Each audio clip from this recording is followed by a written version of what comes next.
दोस्तों आज पेश है शैतान की आत्मा मनोज कॉमिक्स है। ये जी कवर चित्र है इसका। चलो दोस्तों शुरू करते हैं। बहुत समय पहले की बात है। गाजीपुर के जंगलों में विराट नाम का एक नर पक्षी जादूगर अपनी पुत्री अंगला के साथ रहता था। अंगला अपने पिता के समान ही तंत्र विद्या में निपुण थी। ओम तड़का सूद पड़का भू चू। और विराट जब भी भोजन की तलाश में बाहर जाता तो अंगला को हमेशा समझा कर जाता, बेटी इस जंगल में सर्वशक्तिमान हो, अतः यहाँ कोई भी तुम्हारा बाल बांका नहीं कर सकता। भूल से भी इस जंगल को पार करके दक्षिण में मत जाना, समझ गई बापू। कहने के साथ ही अंगला हर बार उत्तर पे यही होता। और परंतु अगर दक्षिण दिशा में ऐसा क्या है जिससे डर से पापा मुझे वहाँ जाने से रोकते हैं। एक बार दक्षिण दिशा में जाकर जरूर देखूंगी, आखिर बापू मुझे वहाँ क्यों नहीं जाने देते। और एक दिन जब विराट भोजन की तलाश में बाहर गया हुआ था तो हंगला दक्षिण दिशा की ओर चल दी और सिर दी उसे हंगला ने जंगल पार किया। जंगल पार करती देखती ही चौंक गई पड़ी। ओह, तो बापू इन्हीं लोगों के डर से मुझे आने से रोकते हैं। लेकिन बापू इन मरियल लोगों को इतना डरते क्यों हैं? क्यों न इन्हें थोड़ा मजा चखाया जाए। और यही सोचकर उसने मन में कोई मंत्र बड़ा ओम त्रिकताबू। और अगले ही क्षण ही और कुछ देर तक ऋषि अंगारों से जलन करते जल्दी ही विचलित हो उठे। ओह ही आ ही आई। अंगला को हंसते देख स्वामी विद्यानंद कुछ समझे गई और अगले ही पल, मूर्ख लड़की, तूने केवल हमारी साधना में विघ्न डाला, बल्कि हमारा उपवास भी उड़ाया रही है। मैं तुझे दंड में श्राप देता हूँ। तभी क्षमा मुनि क्षमा, मेरी बेटी को क्षमा कर दीजिए। नहीं जादूगर विराट, यह उद्दंड लड़की को क्षमा के लायक नहीं है। किंतु महादेव, आप एक कन्या को दंड देंगी, यह तो नीति नहीं के विरुद्ध है। मुनिराज, कृपा करके आप मेरी बेटी को भूल क्षमा कर दें। ठीक है विराट, जो की गलती इस कन्या से हुई है अतः हमें इसे क्षमा करना ही पड़ेगा। परंतु हम तुम्हें चेतावनी देते हैं, आज अब कि अगर तुमने उस दंड तुम्हारी बेटी महल के 15 गज की परिधि से भी बाहर गई तो जलकर भस्म हो जाएगी। मुनिराज, यह क्या, आपने तो इसे क्षमा भी कठोर दंड की दे डाला। इसका विवाह कैसे करूंगा? इसे दुल्हन बनाकर किसी पिया के संग कैसे विदा करूंगा? इससे तो अच्छा है कि आप इसे अभी श्राप देकर भस्म कर दें। ओह विराट, तुम्हारी बेटी का विवाह भी होगा, वह अपने प्रिया के घर भी जाएगी। लेकिन पता नहीं पिताजी इस भिखारी मानव से इतना डर क्यों रहे हैं।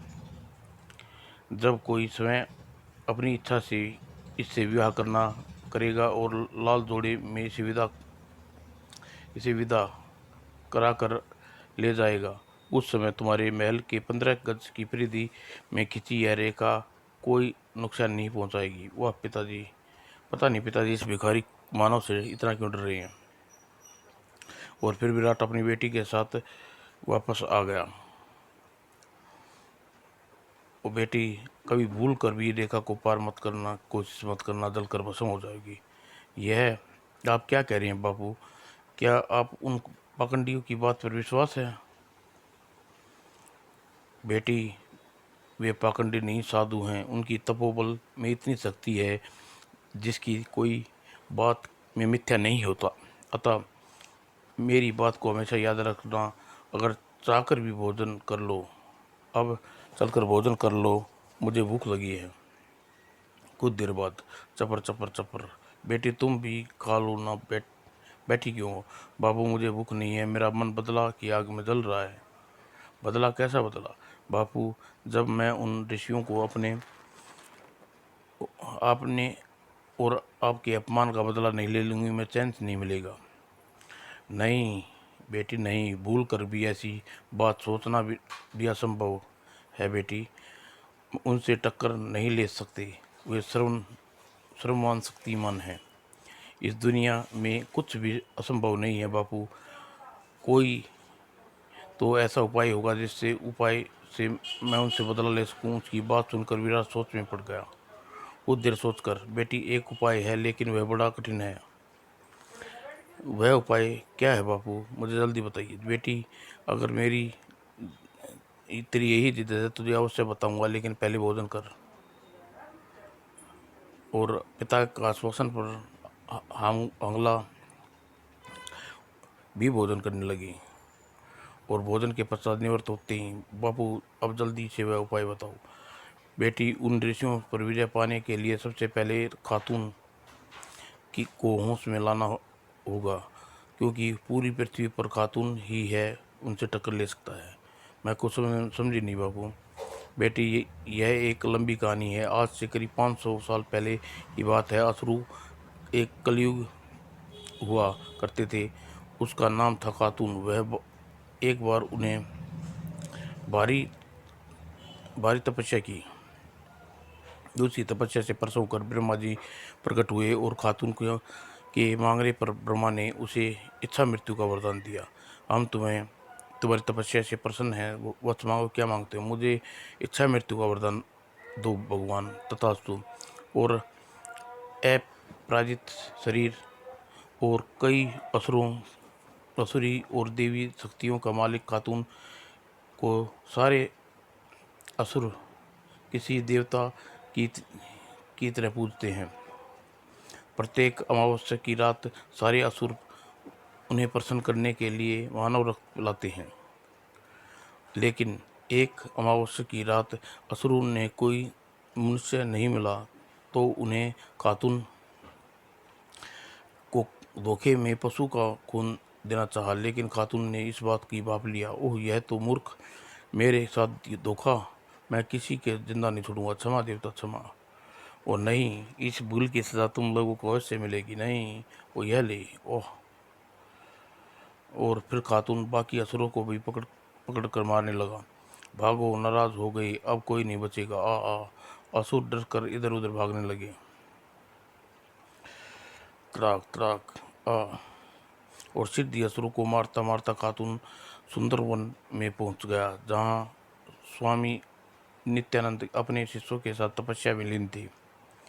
और खातून ने के जनूनी अवस्था में उस तबाही मचानी शुरू कर दी। उफ, गुरुदेव बचाइए। और यह देखकर गुरु नित्यानंद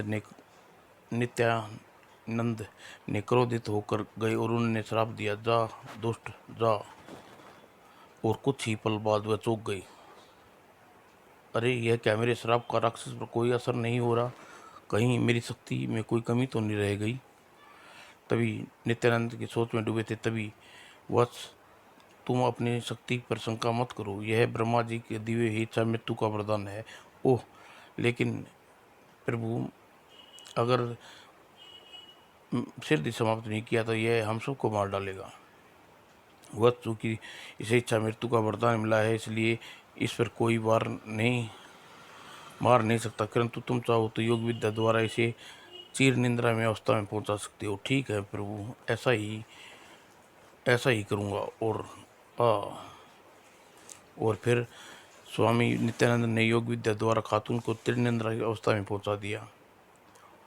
और उसका शरीर अशोसागी घाट पर गुफा में छिपा है। वो बड़ा आश्चर्य है सब। मगर उन ऋषियों से बदला लेना चाहती है तो उसे खातून को भी होश में लाना होगा। मगर कैसे? ओसर घाट की गुफा में खातून का शरीर उठाकर यहाँ ले आऊँगा और उसे असल सुलभ मंत्र द्वारा होश में लाना होगा। मैं ऐसा ही करूँगी बापू। इसके लिए कार्य में काफ़ी समय लग सकता है। समय मुझे परवाह नहीं, मैं हर हाल में उस ऋषियों से बदला लूँगी। मैं जानता हूँ बेटी, तू बहुत जिद्दी है। अच्छा, मैं खातून का शरीर लेने जा रहा हूँ, तब तक तू सुलभासुर मंत्र को सिद्ध कर ले। अच्छा बापू। तो जादूगर विराट ओसांगी घाट की किसी गुफा में सुरक्षित खातून का शरीर को लेने चल दिया। और आंगला पूरी तैयारी के साथ झुलसा श्लोक मंत्र सिद्ध करने लगी। ओम इससे श्लोक।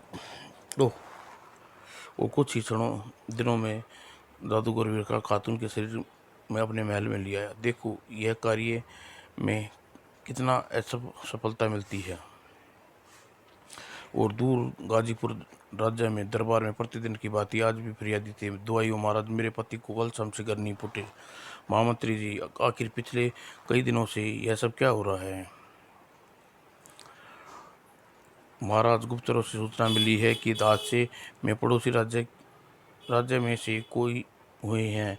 उनमें से हमें सूचनाएं के आधार पर हमारे पूरी कोशिश की, परंतु कुछ सुराग हाथ नहीं लगा। गायब होने वाले आदमी कहाँ और कैसे गायब हो जाते हैं? पता नहीं ये क्या हो रहा है।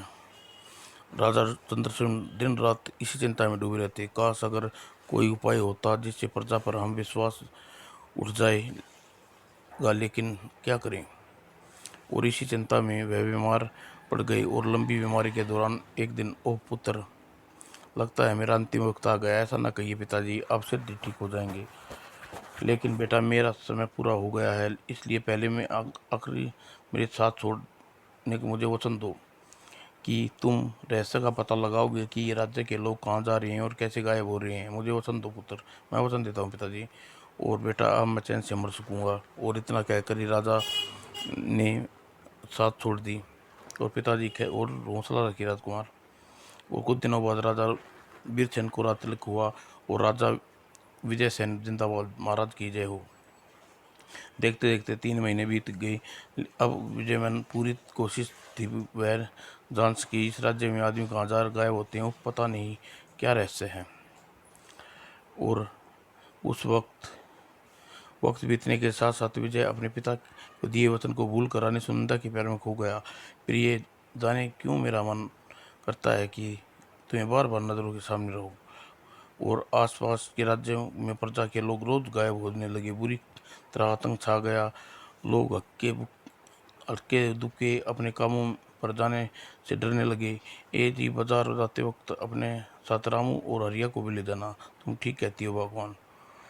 और जबकि जादूगर विराट प्रतिदिन अपने भोजन के लिए कभी गाजीपुर, कभी पड़ोस के राज्य में ओ मुंडा हु चल,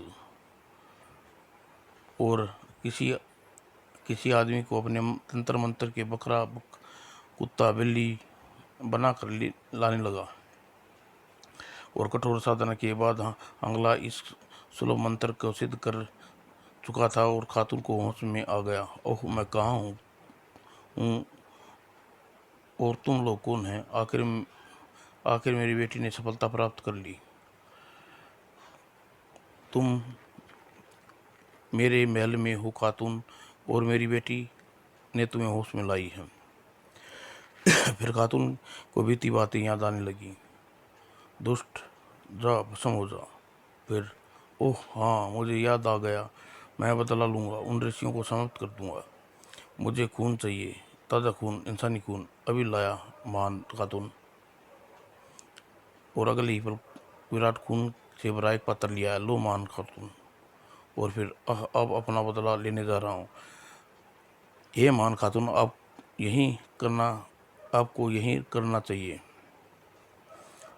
और खातून दक्षिण दिशा की ओर चल पड़ा। इस रास्ते में जंगली जानवर दिखाई देता है, उसे मार देता हूँ। और फिर वह सुंदरवन में पहुंचा और सामने तपस्या में लीन ऋषियों को देखकर वह अत्यंत प्रतिशोध की ज्वाला में धड़कने लगा। हा हा हा। और अगली पल, हा हा हा, आय।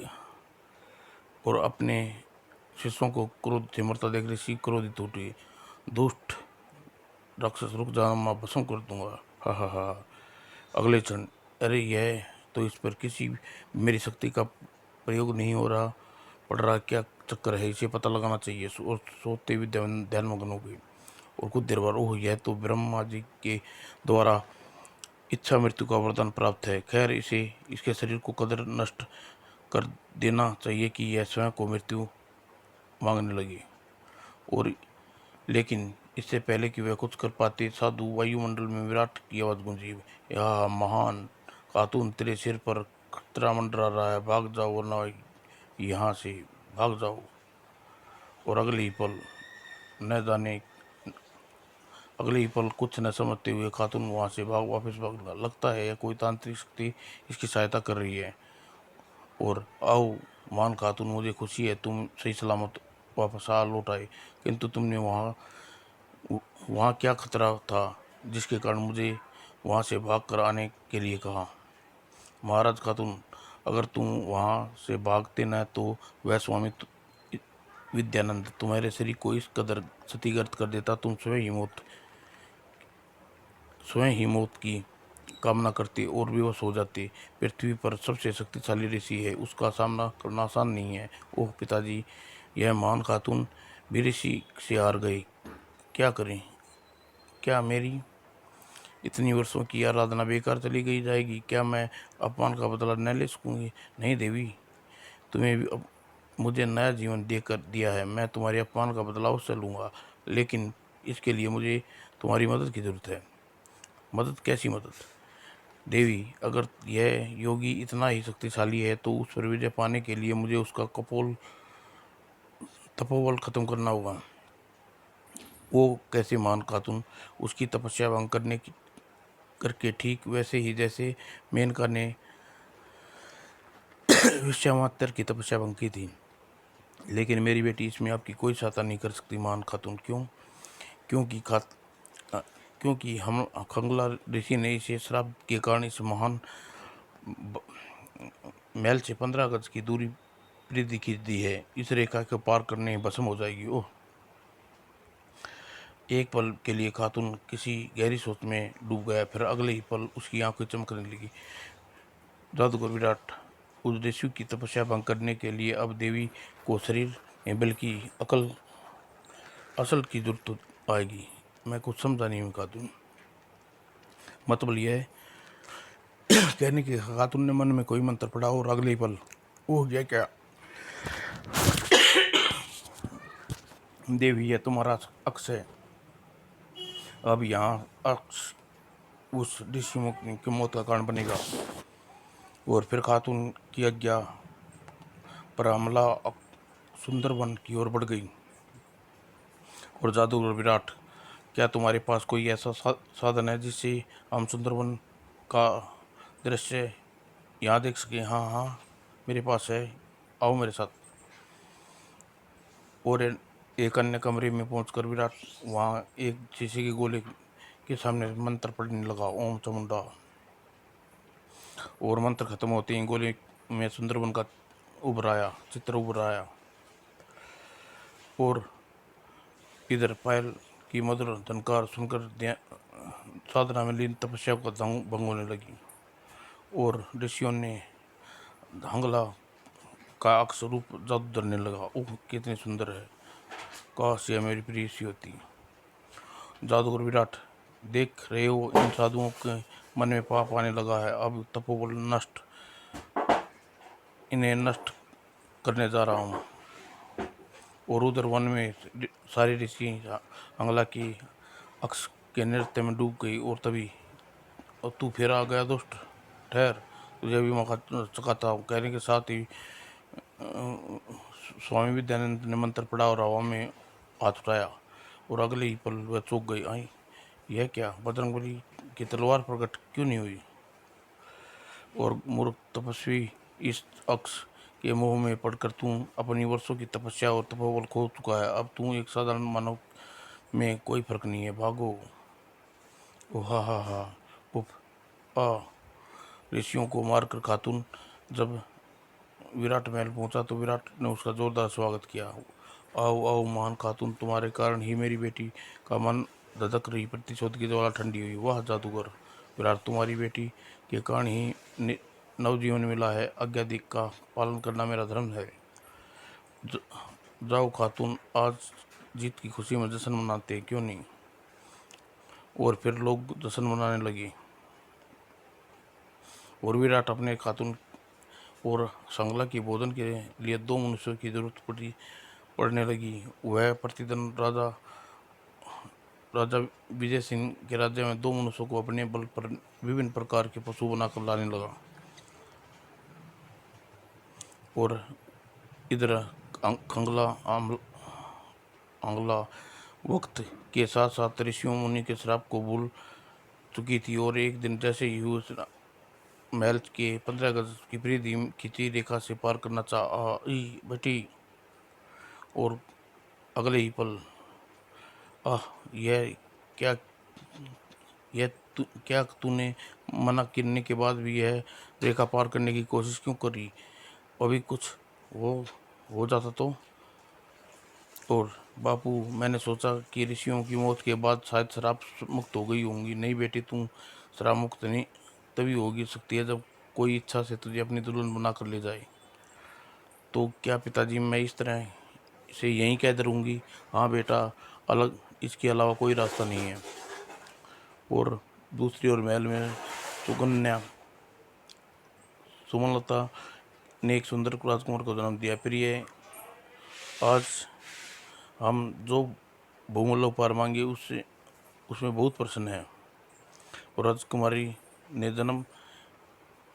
के जन्म से कुछ माह बाद एक दिन शाम जादूगर विराट अपने भोजन की तलाश में गाजीपुर आ पहुंचा। अरे यह आज तो नगर में विराट पड़ा है, क्या मुझे खाली हाथ लौटना पड़ेगा? और अपने शिकार की खोते खोते भटकता जादूगर शाही बाग में उसे सामने गुजर रहा था तो बगीचे के अंदर रानी सुनलता और राजकुमार को खेलते देखा और चौंक गया। अरे यह हांगला और यहाँ पर परंतु हांगला यहाँ कैसी आ सकती है? वह तो उस रेखा को पार भी नहीं कर सकती। जरूर यह कोई रानी है और संयोग से इसकी सूरत हांगला से मिलती है। क्यों ना इससे संयोग का फायदा उठाया जाए और उसकी जगह मेरी बेटी को इस नगर की रानी वो कितना अच्छा हो। यह सोते ही जादूगर ने आंखों से रूपी चमक निकली और अगले ही पल वहाँ वहाँ चा चा वहाँ। और फिर उसी के साथ वे विराट अपने महल की ओर चल पड़ा। उसके जाने के बाद अरे यह क्या, सुमन उसे अकेला छोड़कर कहाँ चली गई? और उधर वन में स्वामी अब शिष्यों की आत्माएं भटक रही थी। गुरुजी, हम हमेशा ही भटकते रहेंगे क्या? हमें कभी मोक्ष नहीं मिलेगा?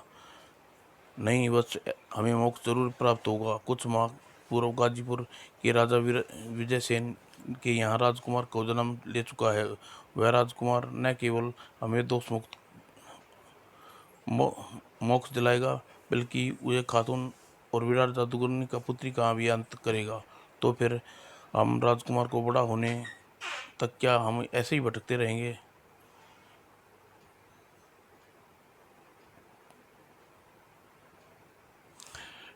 क्या क्या अभी सुंदरवन में भटकती आते हैं ऋषियों की प्रतिशोध मिला? क्या जादूगर की बेटी आंगला को राजा विजय सेन की रानी बना सका? क्या सुमन लता का क्या हुआ? बजरंगबली की तलवार का अक्सर क्या चक्कर था?